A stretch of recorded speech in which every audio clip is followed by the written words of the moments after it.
tous, donc comme prévu et comme promis, suite à mon live de cette semaine, en début de semaine, je vous ai donc parlé que j'allais vous faire un petit tutoriel sur une boîte maison, parce que moi je compte faire un petit calendrier de l'Avent avec cette petite boîte. Donc là voici, ce que je vous propose aujourd'hui, c'est de faire cette petite boîte maison. Alors vous allez voir, elle est vraiment pas compliquée. Son système d'ouverture, c'est par le toit. Vous ouvrez comme ceci. Vous allez voir, ça ferme vraiment très bien. Donc on ouvre les deux petites languettes là. Et vous voyez, moi je les remplis de mini carambars. On a quand même une bonne dizaine. Donc c'est une boîte quand même assez conséquente. Et comme vous pourrez le voir, donc on le referme comme ceci. On prend tranquillement son temps pour venir imbriquer le système de fermeture ensemble. Voilà, évidemment c'est en train de tourner un petit peu plus de mal parce que je suis un peu en recul. Voilà, et en fait elle se ferme par son système de frottement entre les deux parties du toit. Et comme vous voyez, ça fait quand même un certain poids, hein, mine de rien. Je peux la basculer comme ceci, il n'y a aucun problème, et tient vraiment toute seule. Donc j'adore, c'est vraiment une petite boîte origami que font beaucoup les Allemandes d'ailleurs. Je les vois faire depuis un certain temps et j'ai fini par trouver. Et puis j'ai fait une petite déco. Donc là j'ai pris du papier Action. Donc je me suis servi de ce bloc-ci que j'ai trouvé il n'y a pas longtemps. Donc Light Texture. En fait je voulais vous le faire avec un papier d'Alexandra Rinke, mais j'ai pas encore reçu ma commande. J'avais oublié qu'on était férié aujourd'hui. Donc on va prendre trop de retard avec mes vidéos. Donc je me suis permise de toute façon c'est du papier bois. Donc je vais pouvoir l'intégrer sans problème. Puisque je veux faire donc un petit calendrier de l'Avent avec ceci. Donc je vous montre ça tout de suite. C'est parti, on y va. Cette petite maison, je vais avoir besoin d'un morceau de papier. Donc j'ai pris dans le bloc que je vous ai montré tout à l'heure, de 19 par 23 cm. Alors j'ai fait un petit schéma ici.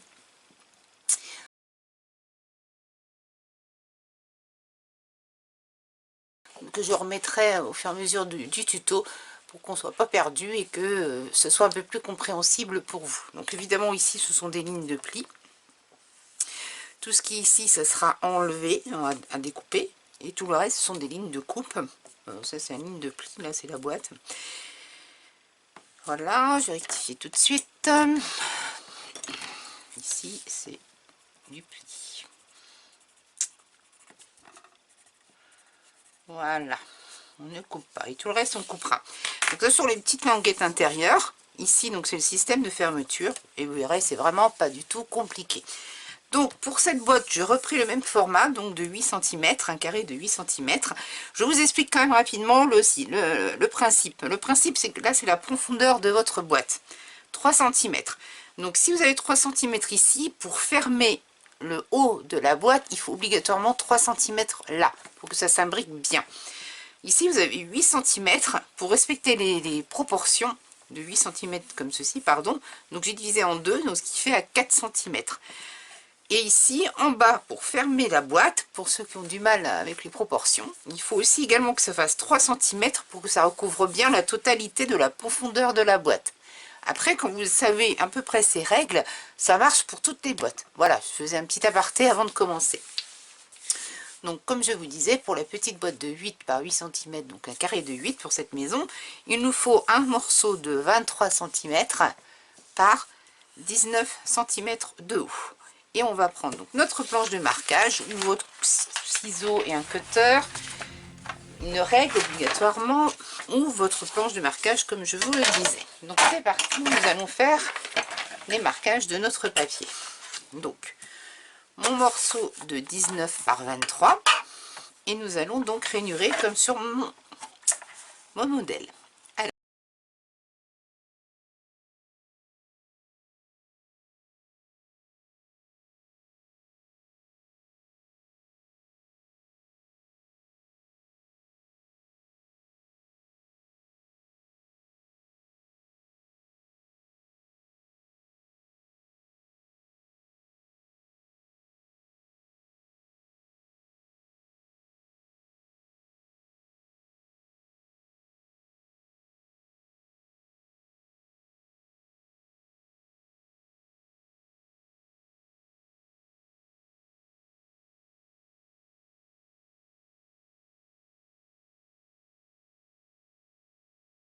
donc plus 4 cm. Alors ici, comme ici ce sont nos languettes de rabat, 1, 2, 3, 4. À 4, nous allons nous arrêter au premier pli marqué à l'inverse.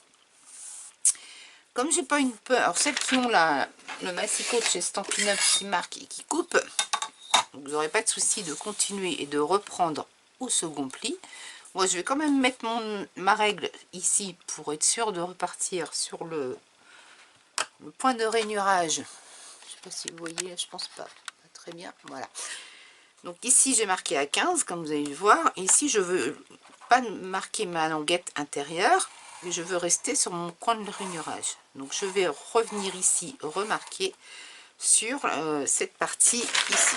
Donc là je marque sur cette partie et sur cette partie. Voilà. Donc je continue. J'enlève ma règle, je n'ai plus besoin. Donc j'ai marqué ici, donc je vois bien ici que c'est là.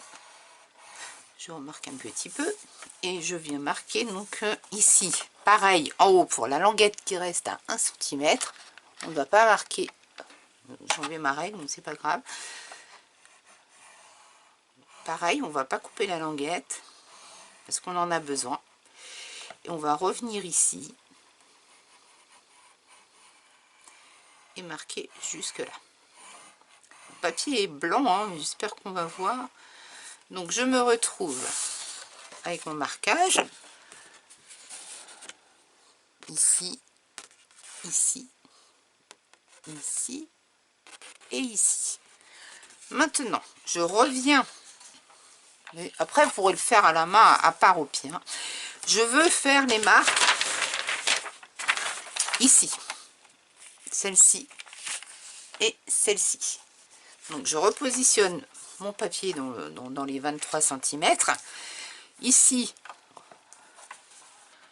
je repositionne bien. Ici, ça va s'enlever, hein, donc c'est pas grave si je remarque là, puisque je vais l'enlever ici. Donc je reprends là et je vais venir descendre à la moitié de mon papier pour pouvoir marquer le pli dont j'ai besoin. Jusqu'au premier pli, deuxième pli ici. Et là, je vais récupérer ma partie de 8 cm de ma boîte et la moitié de 11, 1, 2, 3, 4 ici, pareil, je vais marquer le pli jusqu'au bout. Voilà, donc j'ai ici marqué comme ceci, un petit peu plus loin l'autre marquage ici. Si au dos on va mieux voir, ça ne change pas grand chose. Voilà, donc nous avons pour l'instant marqué tous ces plis là et nous allons devoir faire à la main. C'est parti ici.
j'ai repris un petit morceau de 3 centimètres et puis je suis allée découper sur la couverture du bloc utilisé la petite partie dorée. J'ai fait 4 petits carrés comme ça, donc dorés, super sympa. Là par contre ça rend beaucoup mieux, je suis beaucoup plus contente. Et voici, et donc je vais rajouter, donc comme sur cette petite maisonnette, ma petite décoration. Et puis je vais donc mettre ceci donc de ce qu'on a trouvé chez Action il y a peu de temps, donc au niveau du rayon de Noël. Et je vais venir changer un petit peu et mettre ma petite boule avec un peu de feuillage comme ceci, ça me plaît bien. Voilà, tout simplement. Coucou, et ben voilà, je vous retrouve donc ma boîte terminée. Je suis contente du résultat. J'avoue que je suis assez contente également du rendu des papiers de ce bloc de chez Action. Je n'avais pas du tout l'intention de le faire avec ce papier puisque, comme je disais lors de mon live le dernier, j'allais le faire avec un papier de chez Alexandra Renke. Malheureusement, ma commande n'est pas arrivée. C'est un peu de ma faute, hein. Le 1er février, c'est férié. Donc j'étais bien... J'ai mal compté dans la réception de mon colis, mais je l'aurai certainement demain. Donc je le referai, c'est sûr. Voilà, donc moi avec ces boîtes, je vais en faire un petit calendrier de l'Avent. Donc petit, à mon avis, il risque d'être assez grand quand même. Enfin bon, j'ai un carton plume que j'ai récupéré il y a peu de temps là. Et je pense que je vais l'utiliser. Voilà, donc ben, merci d'être là de nouveau avec moi, ça me fait extrêmement plaisir. Je compte sur vous, un petit pouce, voilà, c'est pareil, ça me motive à aller un peu plus loin et vous proposer beaucoup d'autres choses, pardon. J'ai plein d'idées pour la fin de Noël, donc la fin de l'année, fin de Noël aussi, hein, ça va arriver aussi, hein, ceci dit. Donc je compte sur vous, j'espère que vous serez là, je vous embrasse très fort, merci beaucoup et à très vite. Ciao, ciao!